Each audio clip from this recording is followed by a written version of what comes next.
Well, hello, good morning, and welcome to the Rude Boy Sound.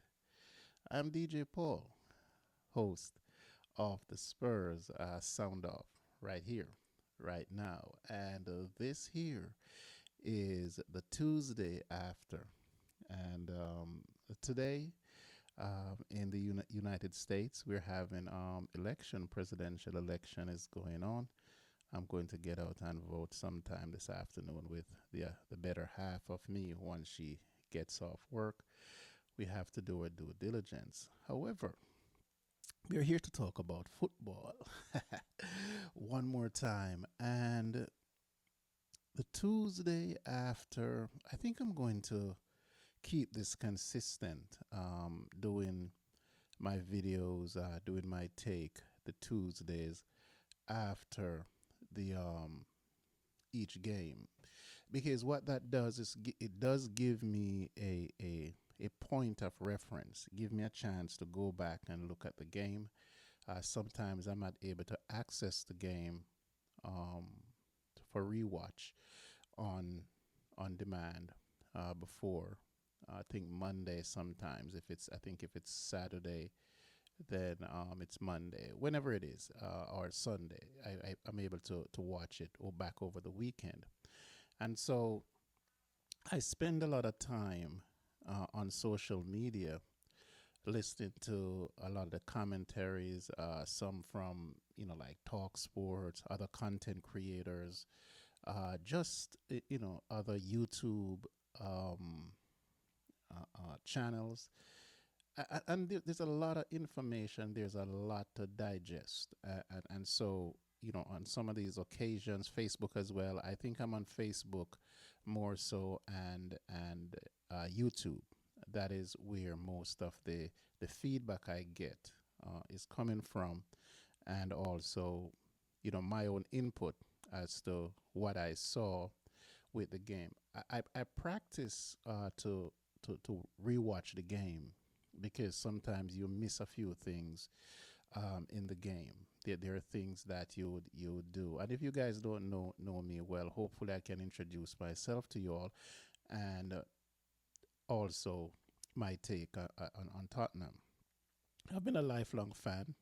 40 years. I have said that on previous videos. Not sure if I post them, but the intent here is to post my thoughts, deposit them where I can go back and see, what did I think about this particular, topic or subject, or stuff like that. And so I did a little thing on Archie Gray yesterday, which I'm going to clean up and post that as well. And that was just to look at Archie Gray as the standout youngster of all the ones that are currently playing, and stand out in the sense that he's being called upon. Um, he's in active duty. He has a role that is defined in my estimate. I know that people before, other content creators before, who did not believe or do not believe that Archie Gray is the right person. I mark you, I don't think he's the right person based on personnel coming in. I would have rather seen a more senior player being bought for something like 40 something $million, over $30 million, than I would have expected that I'd have gotten tried and proven. But that's not the case. And so it leaves me with analyzing and looking at Archie Gray, one for the future, one for the now. And he's being used out of maybe position, but I don't look at it that way. I think because he is pretty much flexible, I think that flexibility is serving him well in what Ant wants to do with him. Is he going to eventually make it as a holding midfielder? Maybe he will, under the circumstances that we straighten and align the team better.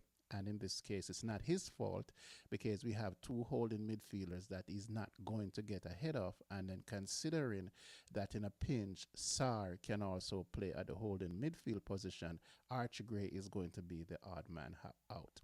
And so if you can find somewhere for him, on the right, which we do in Europe and in the cup games, and now that I think Spence is out, you see that Ange is willing to go to him and bring him in to cover the left fullback position as well. So he has that cover. And then when you look at him, I don't want to go on and on about him, just to explain, in the context of Tuesday after, because he did participate in the game that just completed over the weekend, is that in a pinch, we can look now and said, if we need a center back, I think he can fill in at center back. So the focus on his development, we should not rush to cast him as one who is not going to get what he needs because he's not playing at his preferred position. And at this point, I don't think Gray really cares where his preferred position is. I just think that it's fodder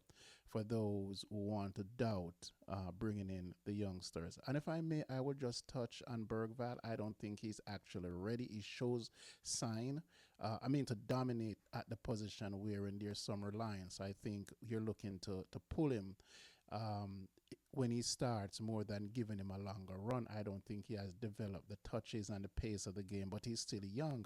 So I'm not going to come down too hard on him. I think Mikey Moore is a wonderful player, also needs time.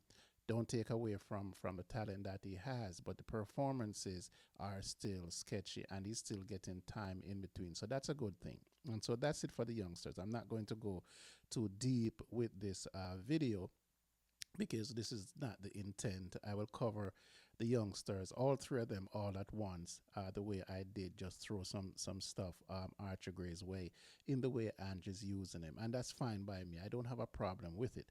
What I have a problem with is that those youngsters, I would rather see youngsters, as in case of Mikey Moore, coming through the academy and taking the spot. Buying youngsters to come in, that's where I had the problem, because I still think we have the talent at the academy level. And what that does for me is that you take away where you could actually improve the first team and the starting 11, because when you look at it from last year, we only effectively affect one position in the starting 11, and that was if you haven't gotten anything for the club. If you never sign a player, we needed to sign a striker. So that was a no-brainer, and so that's not something that we have to discuss in an extensive way. When you look at it, and kudos to Brennan Johnson for stepping up his game. And I saw something in his game which I also put on another video, which I could touch briefly here, is Brennan Johnson is beginning to round into form. I'm not saying that he's getting better, because he's not getting better as a winger. What he's getting better at, he's getting better as a finisher. And so this point I'm going to make is in retrospect of him scoring, is that I would have loved to have seen a more potent winger coming in, someone who can actually drop the ball on a dime, consistently take your man on, beat your man. Some of those things I would love to see. A lot of people are saying, oh, okay, Neto would have been perfect, but here's the deal. Neto is a dribbler, right? And so while dribblers will upset you and upset you, but not upset you, but upset the other team, it doesn't serve the purpose of having a striker. And so I would rather have Brennan Johnson and Timo Werner. Believe me, I'm going to say that, because they're going to be an attempt to put the ball in the box, right? With Timo, you're going to get that. Trying as he may on the weak foot, he sometimes look like he's going to take a crap, but at least he's trying to put the ball in the air, gets it into the striker, which is important to the striker as well. And so with Brennan Johnson, I don't think he has that lift. He doesn't have that guile and that speed to take his man on and beat him, and that's some things that knock against him. But here's what he does well. Because he's so quick, when he comes on the inside of the fullback is dead. He's going to leave the fullback, and what he's going to do, if you're watching the game, is that it pulls, right, the left-sided center back towards him. What does that do now? It opens up the space in there now for Solanke to be one-on-one with the central defender. You don't want your striker to be marked out and coverage. Let me say that again. Brennan Johnson's effect on coming inside instead of going down the wing affect the striker's position in a profound way, right? If you come inside, right, what's going to happen is that when Kulu is coming up, who is playing is that a number 10 or the number 8 is coming up that right side. Now he has to be honored by whom? One of the midfielder. Because if the defender can step up, because if he step up, he's going to leave Brennan Johnson that big gap. So what is going to happen is that if Brennan Johnson leave the winger who is supposed to come back and help out his fullback because he's so quick, he's gonna go right by the winger. What is going to happen is that the fullback now has to come inside, right? And to close that gap. If the fullback doesn't come inside because now you're going to have Kulusevski or Poro going on the outside. So the fullback is going to get caught, right? Or the winger is going to have to come back and help. So you pin them. So what is happening is that Brennan Johnson is coming through that slot. And when he comes through that slot, that is where he's finding his goals. Just look at all the goals that he's scored. What is happening in that instance? Engage. I don't have graphics to show that. So I hope you guys are following or I'm explaining tactically enough for you to see that when Brennan Johnson goes in there, what it does is that it pulls one of the center back, right? Football minds, stay with me. What he's doing essentially is taking a center back away from going to Solanke and leaving Solanke one-on-one with the other center back.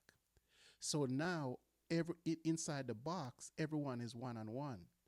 And if he has space, he's going to shoot, which he is. And so by the time the fullback is, realize what's going on, he's going to be caught in two minds because now he has to worry about Poro on the outside or Kulusevski being in the area. So that's how effective Brennan Johnson is. And so he's a different kind of winger.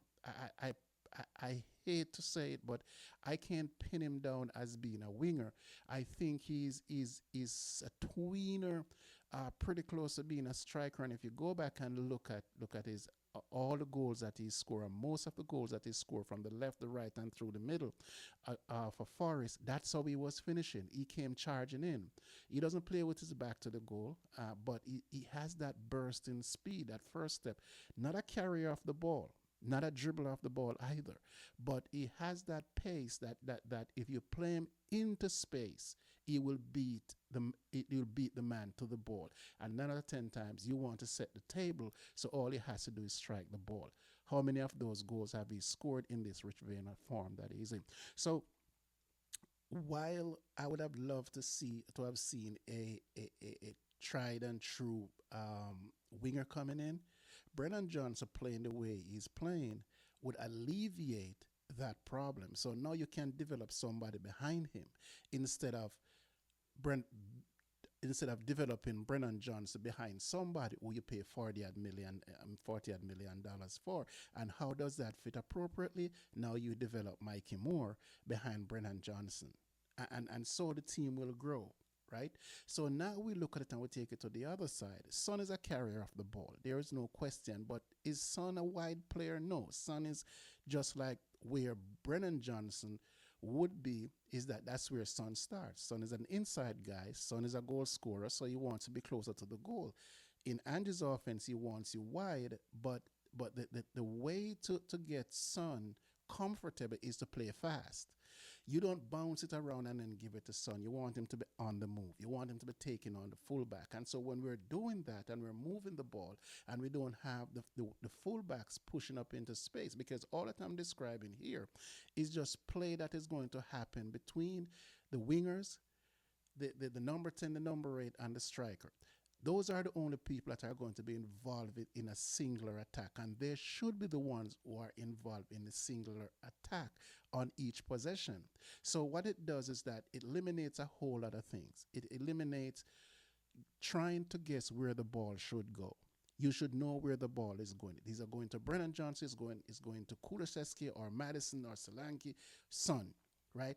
That's it on offense. Everybody else should come behind the ball, for support and protection, right? And I would deal with the midfield a little later, since I find myself now with the just talking about the offense. So when you're moving the ball at that rapid, right, you don't have time for the fullbacks to be pushing up. Right, you don't have time to be overplaying, over inverted, and heading up into areas that should be left vacant for Solanke to move, because Solanke is a very good mover off the ball, very very good off the ball. So you want to leave him that space. So you don't want that congestion up in there, and that's how I look at it. So that is why I sit back and I listen to a lot of people. I hear them, oh, just wait until it's happened. No, you can't cheer a win without looking at, the ingredients or the tactical portion of what goes into those win. And so what happened is that when things are not happening, and you point out that this is where the fault lies. You have fans and pundits and everybody said, oh, you're against Ange. No, we're not. I am not against Ange. What I'm against is not adjusting to the situation that is presented in front of you. And therefore, that is how I think. I think that the offense between the midfield, the two attacking midfielders, and the front three, they get the portion of everything that is supposed to be coming to them in the final third, and everyone else rally around that to protect the goal. It should be in any sports that you accumulate goals or points. Is that the idea? Is that if I don't accumulate points, then the other team is not supposed to. It's called defense. So I'm not going to lose a game because my offense is not clicking today. And therefore, it is not shouldn't be incumbent upon the defense to try to turn defense into offense. What it should do, it should maintain for the greater part. You can have the defense involving in the offense, like the fullbacks coming in at the appropriate time.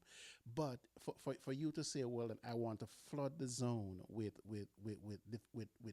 players in numbers, it's going to have diminishing returns against it, and you're weakening your defensive posture by having your fullbacks overlapping your midfield. And we talk about that. I'll talk about that another time as I come back. And so we want to see the dynamic of the front three. We want to see that kind of sun wide, sun dribbling in, no one in there to mess with. Give him the area so he could take his fullback on.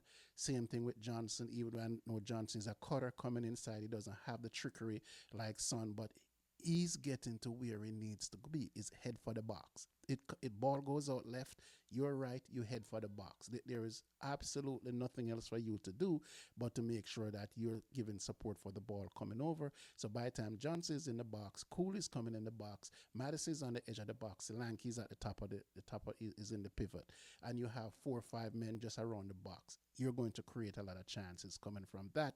You have one of the midfielder now pushing up, the central holding midfielder also pushing up, and your 2 fullbacks pushing up to support.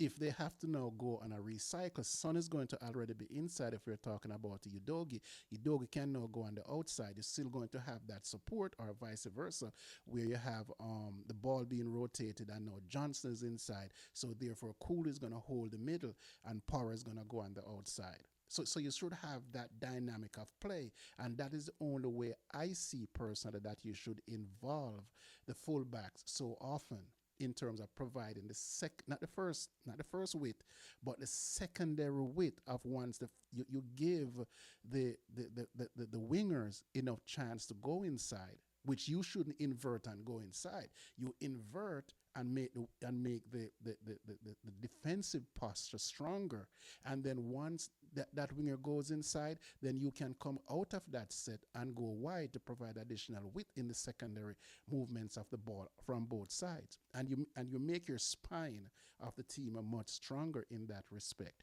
So you see how that plays out. That's a better way of playing, and make sure that you're always on the front foot, but also make sure that you don't give up your defensive.